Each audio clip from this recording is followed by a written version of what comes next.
最近有不少朋友都提到一个问题啊，就是如何用电脑来共享文件给到电视或者是机顶盒来播放影片。之前有介绍过 NAS 的多种共享协议，但确实并不是所有人家里都有 NAS 设备。今天随我来看看初级小白用户如何通过电脑开启共享。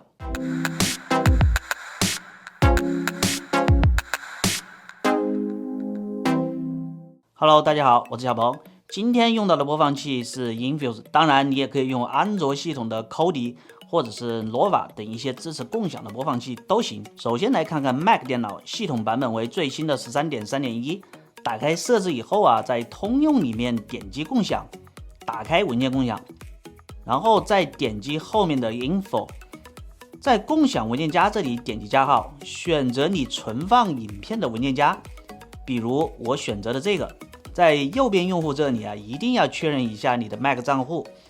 如果发现这里没有你的 Mac 账户的话呢，就点击下面的加号，添加你自己使用的 Mac 账户。在选项这里再确认一下 SMB 打开，这样你的 Infuse 播放器添加共享这里呢，就可以看到你的 Mac 电脑共享了。选择它，用户名和密码就是你的 Mac 账户和密码。很多人啊在这里会卡住。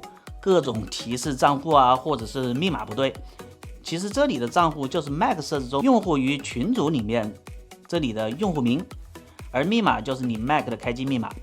另外这里的用户名最好是用英文名称。还有一点需要提的是呢，有些播放器不能自动识别内网中的共享设备，这里就看不到 Mac 电脑，那么也无需担心，我们可以在下面的 SMB 手动添加。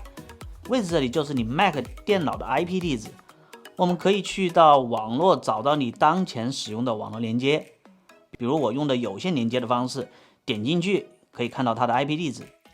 Mac 电脑共享其实很简单，基本上没有什么问题，大家其实问的最多的还是 Windows PC。OK， 没问题。那么我们打开 PC 以后啊，在设置中找到账户信息，在这里如果你使用的是微软的在线账户的话呢，我个人建议最好是和我一样，这里改用本地账户，也就是你在这里选择改用本地账户登录。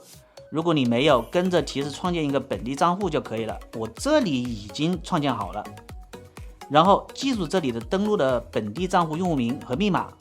还是那句话，最好是用英文名。设置好了账户以后呢，再去到你需要共享的文件夹，右键选择属性，打开共享。共享账户就选择你前面添加好的本地账户名，再回到 Infuse 中就可以发现你的 PC 用户名了，同样也是 SMB 协议的。但是这里非常重要的一点， PC 的话呢，不建议直接在这里添加，基本上大概率都会失败。你需要通过手动选择 SMB 协议，在位置栏这里啊填入你 PC 的 IP 地址。我们右键选择你的 WiFi， 打开网络和 Internet 设置，点击属性就可以找到电脑的 IP 了。我们记住它以后，在 Infuse 这里按要求依次填写就完成了。OK， 以上两种方式其实都很简单，无需额外购置 NAS 增加成本。